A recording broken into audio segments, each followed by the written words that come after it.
Αγαπητοί μου φίλοι και φίλες, καλησπέρα σας.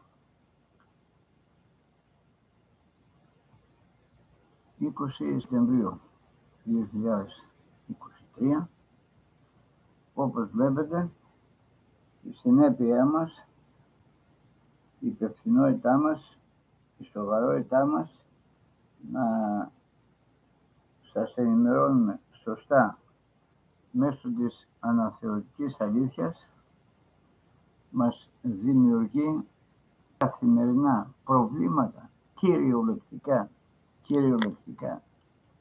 κυριολεκτικά καθημερινά προβλήματα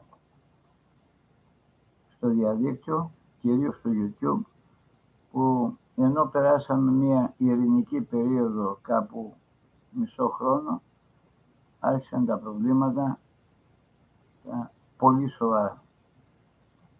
Αυτή τη στιγμή 7 κανάλια, τα βλέπετε, δεν μπορούμε να τα λειτουργήσουμε. Χρησιμοποιούμε κάποιες εφεδρείες και μία από τις σημαντικότερες εφεδρείες είναι το κανάλι των Λιονταριών της Ελλάδος. Εγγραφείτε άμεσα. Θα προσπαθήσουμε απόψε να ξεκινήσουμε μία εκπομπή, όχι σειρά βέβαια, για να δούμε μέχρι πού θα πάει αυτή η κατάσταση. Κάντε εγγραφή στο κανάλι των Λιονταριών της Ελλάδος.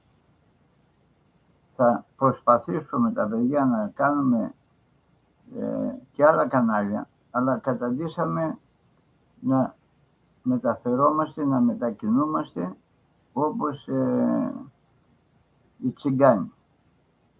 Αυτοί στην καθημερινότητά τους, στη ζωή τους, και εμείς, αν είναι δυνατόν, να μην μπορούμε σε μια παγκόσμια δημοκρατική και ελεύθερη κοινωνία όπως κόπτονται αυτοί οι φασίστες, να μην μπορούμε να αναδείξουμε την αλήθεια.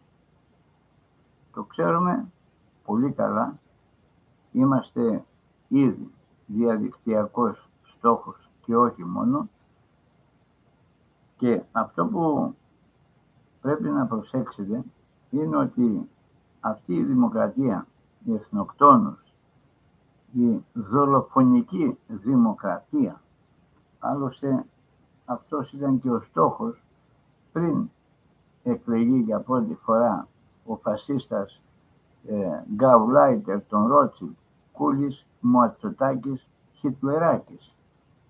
Θα πολεμήσει τον ατεισμό. Οπότε, αγαπητοί μου συμπατριώτες, αν πράγματι αγαπάτε την πατρίδα μας και την αλήθεια, στηρίξτε το κίνημα εθνικής ανεξαρτησίας. Βλέπουμε όλα τα κόμματα που είναι στη Βουλή δεν τα περάζει κανένας. Η δημοκρατία αυτή όμως μας κάνει εμάς, ένα μικρό εξοκοινοβουλευτικό κόμμα, να κρύβουμε τα γραφεία μας στην Θεσσαλονίκη από την δημοκρατία και την ελευθερία. Ας προσπαθήσουμε να δυναμώσουμε και αυτό το κανάλι μέχρι να βρούμε την άκρη τι θα κάνουμε. Σας ευχαριστώ πολύ για όλα. Χρήστος Τσιάρτας, πρόεδρος του Κινήματος Εθνικής Ανεξαρτησίας από την Θεσσαλονίκη. Σας εύχομαι όλους δύναμη και υγεία.